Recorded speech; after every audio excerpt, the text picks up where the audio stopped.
Bienvenue sur Le Corner, podcast de l'agence La Source qui vous offre une vision et un éclairage unique sur l'industrie du sport et du divertissement. Toutes les 2 semaines, leaders de l'industrie et personnalités du sport partageront leurs visions, leurs astuces et les nombreuses facettes de notre écosystème. Nous vous ferons rencontrer d'anciens athlètes et hauts dirigeants d'organisations sportives, d'entreprises de médias et de technologies, de sponsors et d'agences numériques. Pour obtenir des informations et de nouvelles histoires sur ce qui se passe sur le terrain, c'est maintenant et c'est sur Le Corner.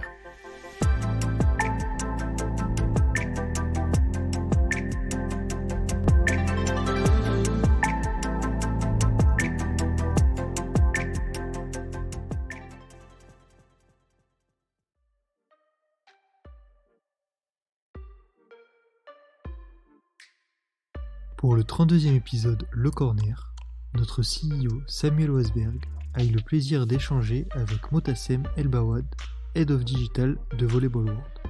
Cette nouvelle entité née du partenariat entre la FIVB et CVC vise à stimuler la croissance, l'innovation et l'investissement dans le volley à travers le monde.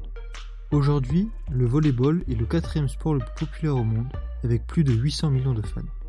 Lors de son échange avec Motassem, Samuel a abordé la stratégie de développement de la fédération à travers le numérique, mais aussi le parcours professionnel de Motassem depuis sa carrière de basketteur. Je vous souhaite une bonne écoute.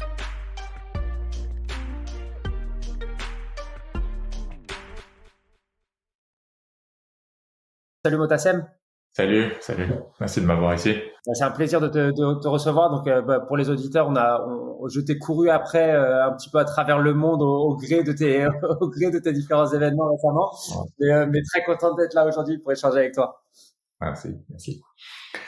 Ouais, c'était un début d'année, on va dire, assez spécial.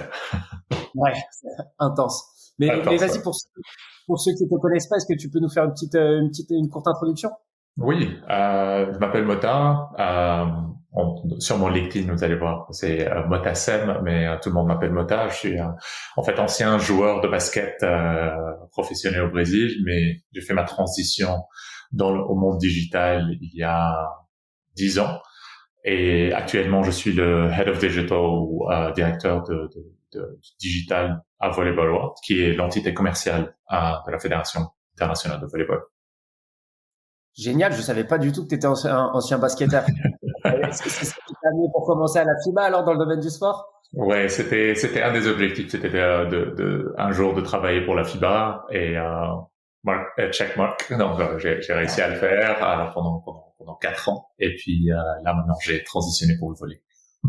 Et donc le Graal ultime pour toi c'est la NBA alors ou c'est une inspiration, on va dire, c'est une grande inspiration pour essayer d'atteindre cet objectif-là, ouais, aussi, un jour. Et donc, raconte-nous un peu en détail déjà comment t'es arrivé pour jouer au basket au Brésil et après, comment est-ce que t'as fait ta transition vers le monde digital pour expliquer notre audience est très digital et assez jeune aussi, donc ça sera super intéressant. En fait, mon premier souvenir, c'était toujours avec le basket. J'ai commencé le basket à un très jeune âge, à 6 ans. Et en fait, mon nom ne le dit pas, mais je suis né au Brésil. Je suis aussi brésilien de nationalité aussi. J'ai joué au basket à l'équipe de Flamengo à Rio de Janeiro. Et j'ai fait partie de leur académie de sport et le sport, on va dire, c'est pas une sport-étude, mais on a fait partie du club où j'ai joué junior et professionnel là-bas jusqu'à 2008. Et on a participé un peu à plusieurs championnats d'Amérique latine et du Brésil. Puis après, comme tout basketteur ou la plupart des basketteurs, après quelques blessures aux genoux, je me suis dit, OK, on va commencer à penser un peu au futur, à ma carrière. Et puis, j'ai décidé de continuer mes études. J'ai commencé avec le marketing, mais j'ai toujours essayé de rentrer dans le domaine digital, d'apprendre à coder, d'apprendre à faire des choses dans le monde digital. J'ai commencé à lancer des sites web en freelance. Et c'est là où j'ai déménagé au Canada, où j'ai fait mes études là-bas. Et depuis, j'ai travaillé dans plusieurs agences et puis mais je voulais toujours travailler dans le sport. Donc j'ai décidé de déménager en Suisse pour être le plus proche de la FIBA, pour essayer de travailler pour eux. Et puis après que j'ai réussi, après quelques années, j'ai eu aussi l'opportunité maintenant de travailler comme directeur digital de la Fédération internationale de volleyball. Voilà, c'est un peu le parcours. Ouais, c'est ça. T'es remonté en Amérique et après t'as commencé à traverser l'Atlantique et ensuite. C'est ça. Bah, c'est super intéressant. Et du coup, d'une manière générale, donc t'as travaillé au Brésil, t'as étudié au Canada. Oui. Maintenant, tu voyages beaucoup avec le travail, mais ton poste est basé en Suisse. Oui. J'ai vu aussi que tu as été impliqué avec l'accélérateur au Qatar. Oui. Est-ce que finalement tu t'as beaucoup voyagé par défaut? Est-ce que finalement ton travail est plus sédentaire qu'il n'y paraît, ou est-ce que tu te nourris vraiment de ces différentes expériences internationales? Oui, en fait c'était un des avantages du fait que je travaillais dans plusieurs industries et pays, que ça m'a permis aussi de beaucoup voyager entre Japon, New York et Qatar et l'Europe. Et je dirais que c'était dur de quitter un pays pour un autre, mais c'est assez facile à s'adapter parce que il y a une chose en commun dans le sport c'est un langage universel. Peu importe les cultures, peu importe comment le business fonctionne, il y a une passion entre tout le monde et puis on peut se communiquer avec ça. Je prends aussi l'exemple mais ce qui est toujours génial, c'est que si tu vas sur un terrain de basket, que ça soit en Chine, que ça soit en France, que ça soit aux États-Unis, même un terrain de volleyball, tu es directement accueilli les bras ouverts. Le sport, c'est vraiment un langage universel et c'est démontré avec ces expériences-là que j'ai eu la chance d'avoir aussi ces derniers temps. Ouais, bah tu me fais penser quand même à quand moi j'étais petit et que je voyageais à New York. Mon rêve c'était toujours d'aller voir jouer les basketteurs sur les playgrounds. T'es pas toujours le bienvenu là-bas. Il y a de la compétitivité. Il y a un peu de la compétitivité, ouais, c'est sûr. Mais en général, tu trouveras ton coin ou tu trouveras ton groupe pour que tu puisses t'adapter et t'accueillir dans ce monde-là. Ouais. Ouais, top. Et d'une manière générale, donc avant de rentrer dans le détail de tes activités avec World Volley, donc toi, tu as un background plutôt technique. Tu t'es dit est-ce que dans un premier temps, tu t'es dit je veux être sur la partie technique et tout à coup tu t'es transformé vers un poste beaucoup plus externe, ou est-ce que c'était quelque chose où tu voulais comprendre le mécanisme de ce qui se passe derrière l'envers du décor pour ensuite être en mesure d'avoir ce boulot plus external facing. En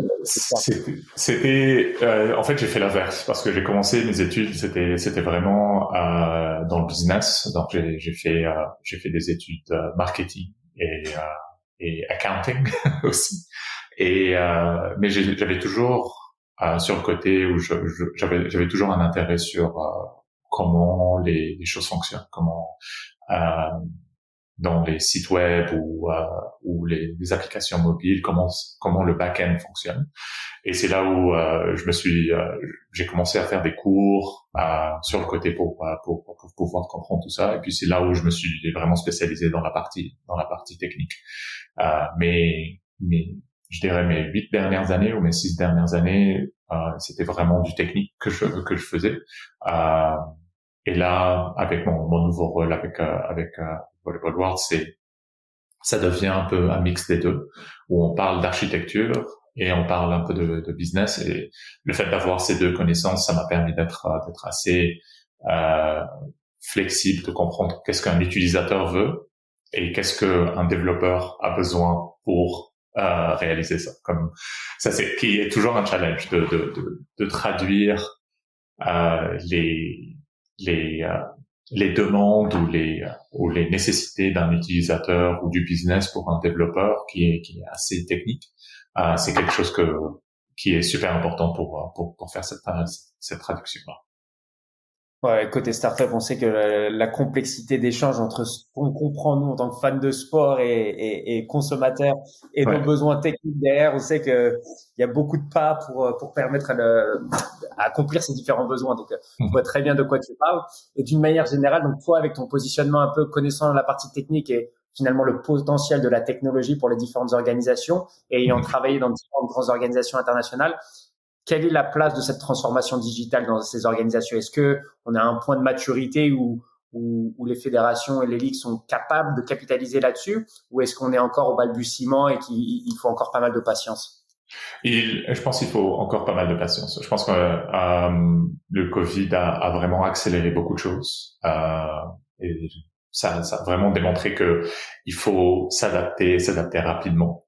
Euh, et en plus, il y a vraiment un changement de culture qui doit être fait dans chaque fédération, dans chaque euh, entreprise sportive pour se transformer dans le digital. Maintenant, les fans, ils veulent une expérience personnalisée, ils veulent une expérience mobile, ils veulent une expérience qui euh, qui est absolument parfaite parce que maintenant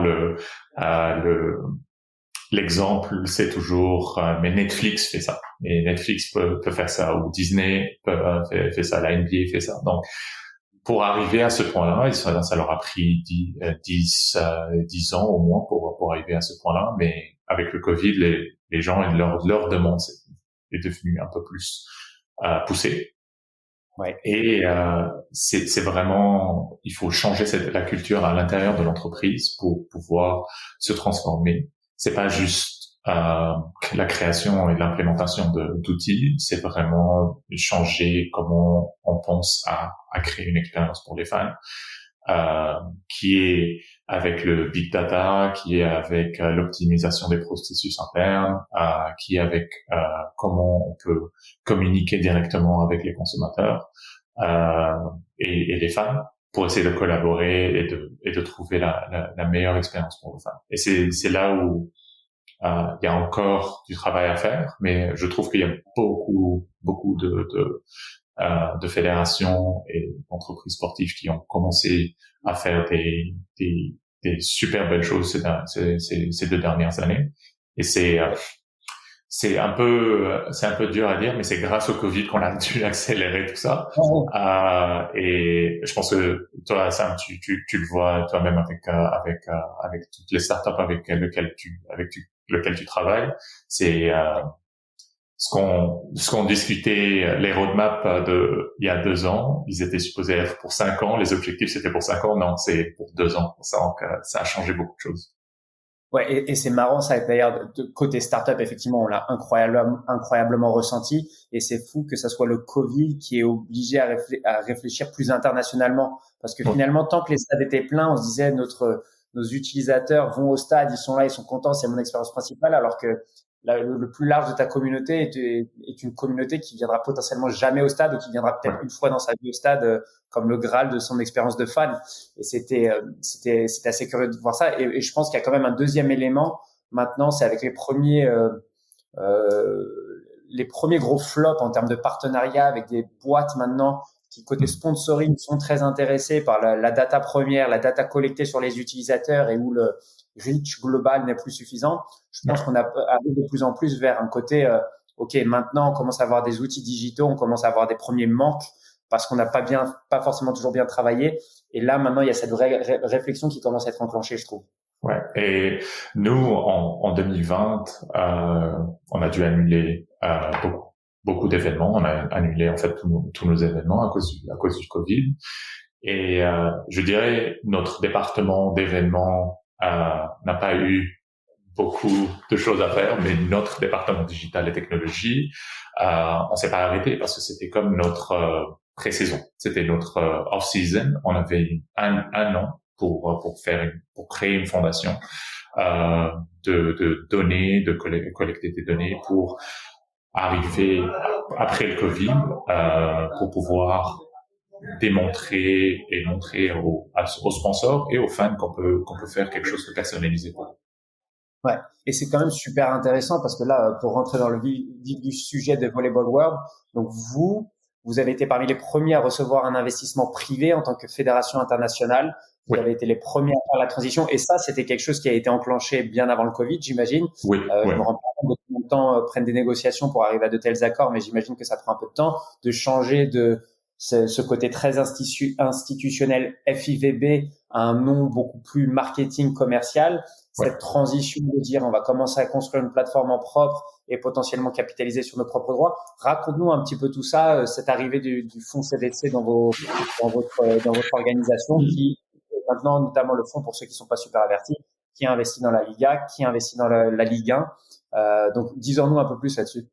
Donc, toute la procédure a pris, je pense, je dirais environ 2 ans, et ça nous a permis aussi de préparer la transition ces 2 ans-là en termes de technologie et tout ça. Mais pour expliquer à tout le monde, Volleyball World, c'est l'entité commerciale qui a été créée entre la FIVB et CVC Capital Partners.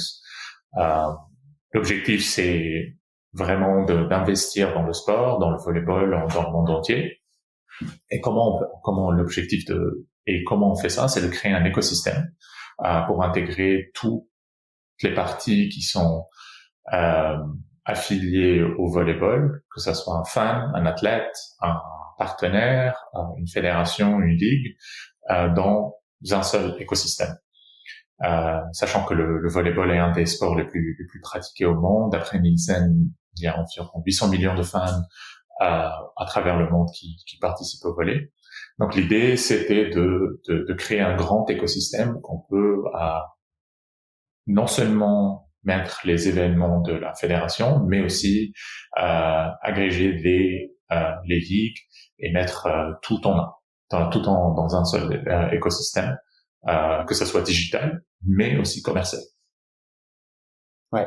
Et c'est intéressant parce qu'on va y arriver un petit peu, vous, sur les modèles assez particuliers que vous avez, par exemple, avec le championnat italien. Mais c'est vrai que depuis maintenant, on voit la FIBA qui a lancé son modèle, sa plateforme courtside. Il y a FIFA qui a lancé FIFA Plus. Et finalement, vous avez été relativement avant-gardiste. Il y avait l'UEFA qui avait lancé sa plateforme UEFA TV. Et je pense que beaucoup de fédérations se sont inspirées un peu des réussites et des échecs de cette plateforme-là. Mais vous avez été parmi les premiers à créer cette plateforme et à vouloir centraliser tout cet écosystème, en sachant que une des forces, dis-moi si je me trompe, mais c'est que le public de volley est un public très engagé d'une manière générale. Absolument. Nos fans ne pardonnent pas s'il y a quelque chose qui ne fonctionne pas sur notre plateforme. On le sait directement, je le sais directement, donc c'est assez fou. Mais en parlant de Volleyball World, nous, l'idée c'est, en tant que fédération, la Fédération internationale de volleyball ne pouvait pas acquérir des droits parce que c'est une institution non lucrative. Donc, on a créé cette entité qui s'appelle Volleyball World pour acquérir des droits, que ce soit médias, marketing ou télé, pour les mettre dans notre plateforme, qui est Volleyball TV. Donc, on essaie vraiment maintenant de construire un écosystème qui peut offrir aux fans 365 jours de volleyball et de beach volleyball. Et c'est vraiment ça l'objectif, parce que le monde du volley est très répandu, est très mondial, est très international, mais c'est pas c'est fragmenté, on va dire. C'est en partie, c'est pas tout en un. Il y a plusieurs plateformes qui fonctionnent et là, on essaie de mettre tout dans un seul écosystème. Ouais. Et c'est ça aussi la puissance potentiellement des plus petits sports, c'est que finalement, l'audience volleyball veut se retrouver sur une plateforme et cherche son lieu de destination. Et c'est marrant, tu disais, t'as le côté critique, mais t'as aussi le côté très engagé et très fan de la pratique. Et j'imagine que c'est cette audience-là à laquelle vous êtes vraiment, vous. Absolument, ouais. Et d'une manière générale, donc, dis-moi encore une fois si je dis des bêtises, mais donc toi, sur ta stratégie digitale, vous êtes énormément axé pour commencer sur la partie contenu, donc sur tout ce qui est partie distribution de contenu, que ça soit sur les réseaux sociaux ou sur vos plateformes en propre. Est-ce que pour toi, c'est vraiment le haut du funnel, finalement, le côté créer énormément de contenu et sa distribution à travers et les réseaux sociaux et votre plateforme en propre? La plupart maintenant de on essaie de transitionner pour une nouvelle stratégie qui permet de bouger tous les fans du haut du funnel jusqu'en bas. Maintenant, on essaie d'offrir non seulement une inscription mensuelle et annuelle pour accéder à Volleyball TV et avoir accès à tous les événements qu'on a, donc qu'on a droit, et que ça soit du beach volley et du volley. Mais aussi, on essaie d'agrandir notre écosystème en offrant des tickets, des billetteries, du e-commerce pour acheter, que ce soit des t-shirts ou même des produits qui viennent directement de la ligue, et donner aussi accès aux fans, aux joueurs, parce que ça c'est quelque chose qu'on a un grand avantage, c'est que nos athlètes sont très accessibles. Et on essaie d'agrandir leur profil. Donc ça, c'est une façon d'offrir ce type d'expérience-là aux fans. Donc, je dirais les 2 dernières années, on a vraiment essayé d'agrandir le haut de notre funnel pour avoir le maximum d'audience, le maximum de reach. Mais maintenant, on essaie d'améliorer et d'optimiser notre stratégie pour faire de la conversion en fait à la fin, et maintenant qu'on est une entreprise commerciale, il y a des chiffres d'affaires qu'il faut et montrer les résultats à la fin de l'année. Ah, mais c'est intéressant. Donc, mais c'est bien pour que les gens le comprennent. En tant que grosse organisation internationale, tu as commencé par aller chercher ton reach, à mettre du contenu partout sur les réseaux sociaux pour faire en sorte de maximiser le nombre de vues sur du contenu volleyball. Ensuite, en parallèle, tu as commencé à développer ta plateforme propriétaire avec tout un tas de fonctionnalités, avec un premier lancement. Et maintenant que tu estimes avoir obtenu ton nombre seuil, en tout cas d'utilisateurs, tu commences à faire en sorte qu'ils redescendent le long du funnel pour ensuite aller des expériences de plus en plus customisées. Exactement, parce que ce qu'on a réalisé, c'est que les fans de volley ne connaissaient pas vraiment nécessairement la FIVP ou Volleyball World, par exemple. Donc, on a essayé d'agrandir ça et de maximiser notre awareness de Volleyball World à tous ces fans-là. Juste pour te donner quelques chiffres, en 2019, on était à environ 1 million de followers sur toutes les plateformes. La somme de toutes les plateformes. Maintenant, on est à 18 millions. Mais là, maintenant, je pense que c'est clair, après notre CEO, notre board, c'est que maintenant, les followers vont pas nous faire du ROI. Donc, il faut commencer à penser à comment convertir cela. Et c'est vraiment en faisant bouger ces fans-là du haut du funnel jusqu'au bas du funnel pour pouvoir les convertir. Mais c'est là où maintenant on se concentre la plupart de notre stratégie, c'est sur Volleyball TV, sur notre future plateforme de e-commerce et notre prochaine plateforme de billetterie.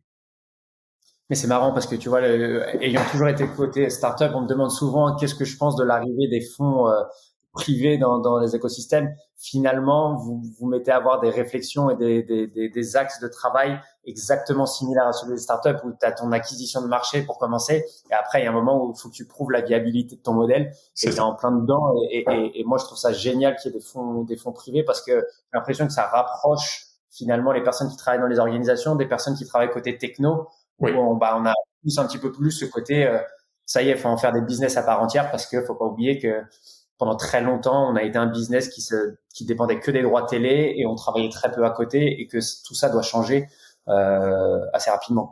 Absolument. Et je pense que la partie technologie, c'est super important de l'approcher. Maintenant, notre approche, c'est toujours des partenariats.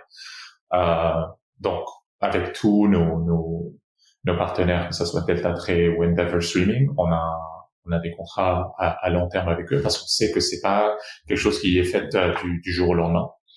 Et c'est les plateformes et la réussite dans le digital, c'est pas fait du jour au lendemain. C'est quelque chose qu'il faut optimiser, toujours travailler dessus.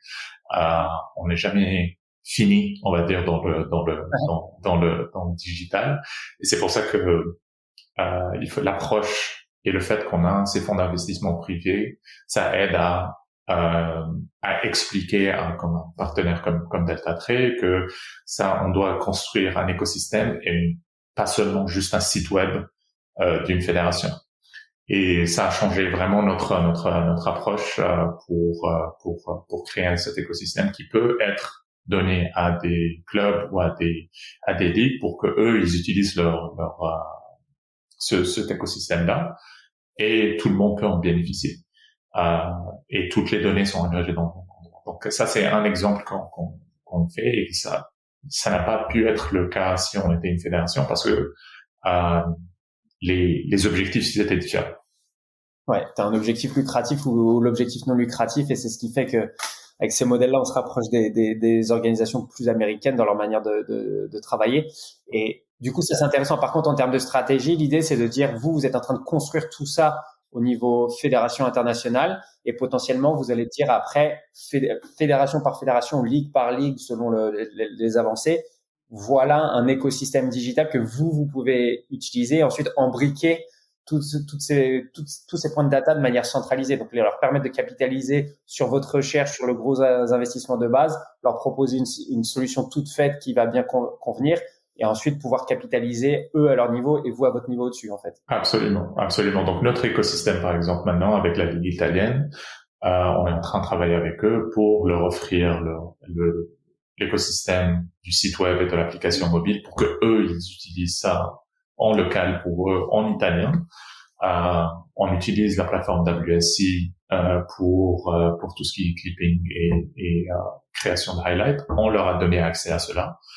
Donc c'est vraiment l'avantage d'être dans notre ou de rejoindre Volleyball World. C'est pas nécessairement seulement les ressources ou une stratégie, mais c'est des produits, c'est des outils, c'est un accès à un fanbase international.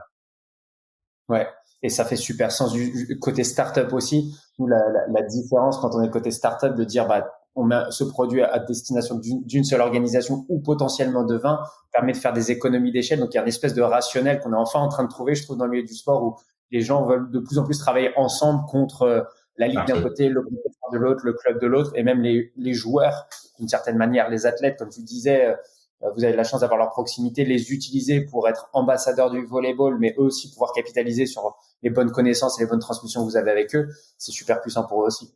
Absolument, absolument, ouais. Top. Et d'une manière générale, donc le volley, donc c'est un sport qui a une très bonne image, comme tu dis, qui a une très belle audience fondamentalement. Je crois que c'est un sport pas loin du football si on regarde le reach international. En termes d'audience, il y a qui entre il y a le basket, mais c'est le foot, basket et le volley et le beach volley en combinaison en troisième place. C'est ça. Et donc il y a une bonne image, il y a un énorme reach. Donc c'est quoi les avantages sur lesquels vous surfez, vous, en tant qu'organisation, pour dire, tout ce travail de fond qu'on fait, toute cette audience qu'on a, comment est-ce que vous réussissez à attirer des sponsors qui sont intéressés par la visibilité qu'ils peuvent avoir en s'associant à votre image, en sachant que, naturellement aussi, si CVC a investi en premier dans votre fédération, c'est qu'ils ont vu des avantages également. Oui.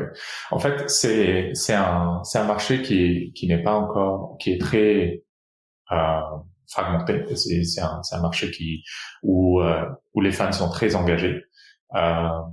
Et aussi, c'est un sport qui est pratiqué, un peu partout. Je pense que, j'ai fait le lycée français, donc je sais que au lycée, on a joué au volley. Je pense que c'est le sport qu'on a plus joué parce que c'est assez facile à jouer. C'est assez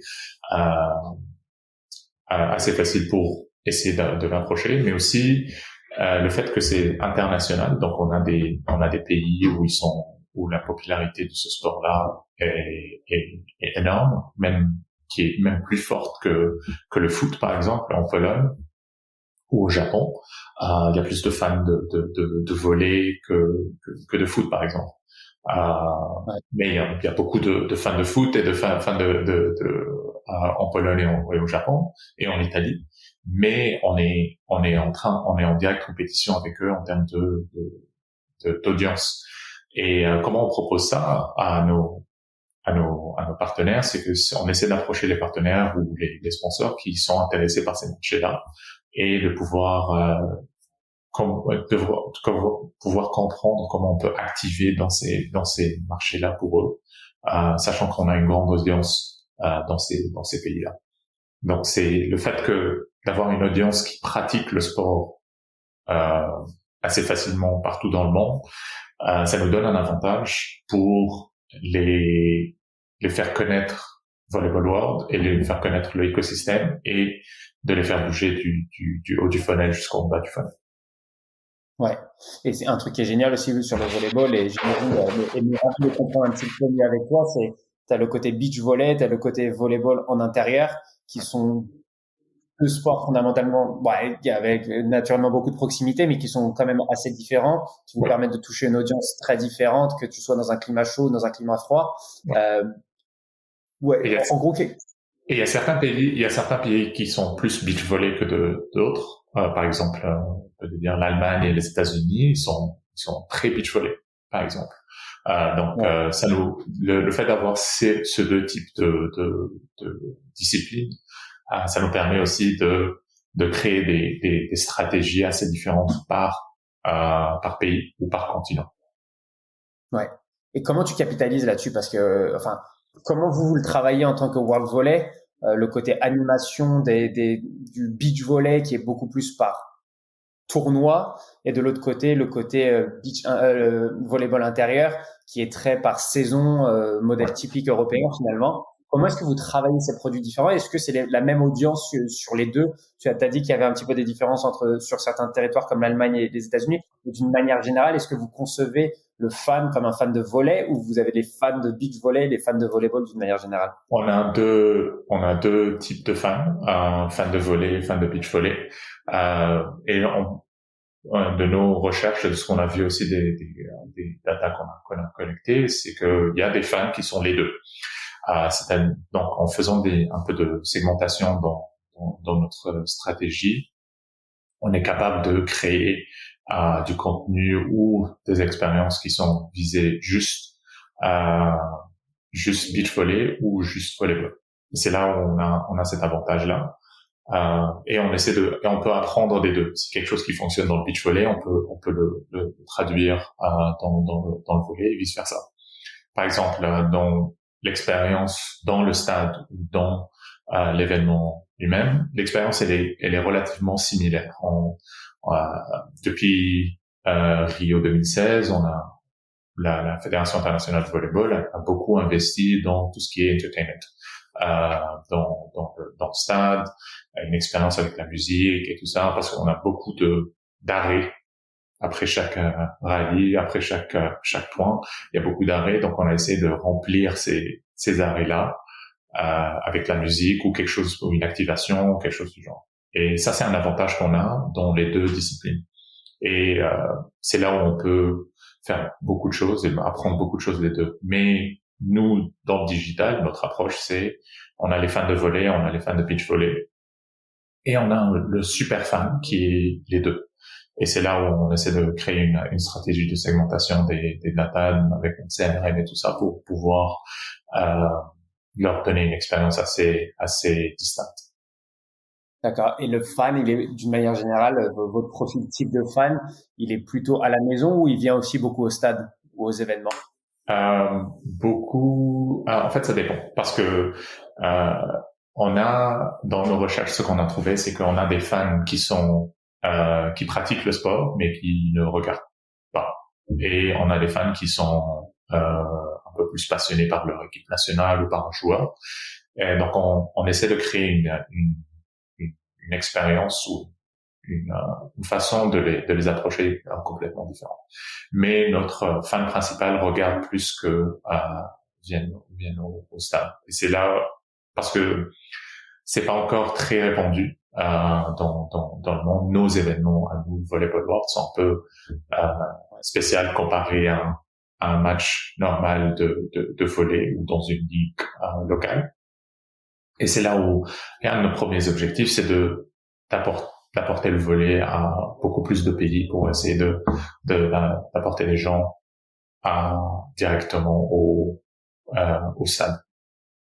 Ouais, intéressant. Et juste, tu vois, en faisant la réflexion sur moi, amateur de sport d'une manière générale, c'est vrai que le volley, je le suis aux Jeux Olympiques. Je sais pas si je le suis particulièrement parce qu'on est français et qu'on est relativement correct dans la discipline. Ouais. Mais c'est vrai que c'est toujours un des sports que j'attends pas mal aux Jeux Olympiques.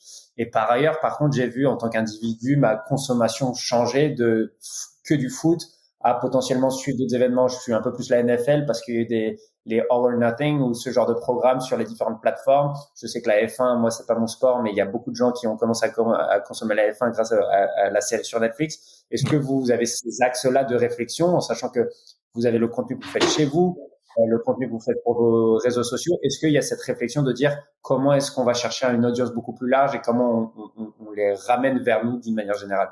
Ouais, absolument. Je suis totalement d'accord. C'est totalement vrai que la plupart, on va dire, les gens qui sont pas des super fans de volley ou qui suivent pas, ne connaissent pas tout sur le volley international, ils vont suivre le volley durant les JO. Puis après, 4 ans plus tard, ou les 4 ans qui suivent, ils savent pas qu'est-ce qui se passe. Et puis c'est encore une fois. Donc nous, notre objectif, c'est aussi de remplir ce calendrier des 4 ans et d'essayer de créer des expériences pour pouvoir créer comme un pont entre JO et nos événements, avec les ligues, avec le tournoi qu'on organise. Mais absolument, on a des réflexions à l'interne qui je pense que la série Netflix Drive to Survive, je pense que c'est discuté dans toute l'industrie sportive de comment eux ils ont réussi à accéder à une audience totalement nouvelle, totalement différente, pour les faire suivre la F1, le tournoi de F1, le championnat de F1. Et c'est une question, c'est une problématique que tous les sports sont en train de penser. C'est comment rester relevant aux fans pendant toute l'année. C'est ça la réflexion principale que nous avons. Ouais, c'est cette pertinence et c'est marrant parce que c'est exactement aussi le sujet de tous les sports olympiques et du comité international olympique d'une manière générale qui a toujours du mal à engager ses utilisateurs et créer de la valeur pour les différents sports au-delà de ces événements ponctuels qu'ils organisent. Donc, c'est intéressant. Et donc là, pour notre audience aussi qui est très technophile, est-ce qu'il y a des startups, des organisations dans le domaine du volley qui commencent à pénétrer, qui ont des super technologies ou que tu pourrais recommander ou mentionner parce qu'ils font des très bonnes choses sur ce segment-là? Oui, dans l'industrie sportive, notre inspiration c'est toujours NBA, cricket et moi j'aime bien aussi le WWE. Je pense que ce qu'ils font, c'est assez incroyable de comment ils créent une expérience assez spéciale pour les fans avec plusieurs points de contact avec les fans. C'est fou parce que WWE, pour ceux qui savent, c'est du catch. Et le catch, c'est quand même une discipline qui est quand même très peu, où effectivement, tu as maximisé un business qui est assez incroyable sur un sport et une pratique qui est quand même très particulière. Donc, j'aime bien que tu mentionnes celui-ci parce que c'est vrai que ça vient pas dans notre référentiel traditionnel d'exemple à suivre parce qu'il y a un peu le côté dénigré cette pratique-là, mais c'est vachement vrai. Absolument. Et ces derniers temps, je suis beaucoup aussi tout ce qui est fintech parce que je trouve on essaie de comprendre, on essaie d'améliorer notre façon de convertir les fans du haut du funnel et d'essayer de faire une amélioration de conversion. Je trouve la fintech ils font un très bon boulot dans ça parce que une banque par exemple c'est assez difficile pour que tu crées un compte en banque, mais une plateforme comme Revolut ou TransferWise par exemple ils l'ont rendu super facile pour que tu puisses créer un compte bancaire assez rapidement en 5 minutes. Donc c'est là où je trouve aussi quelques inspirations de ce côté-là aussi pour comprendre comment on peut amener une audience qui ne connaît pas le produit pour pouvoir accéder à notre produit et finalement payer. Ouais, mais c'est marrant que tu prennes cet exemple-là parce que nous c'est des chemins naturels pour les technologies qu'on représente.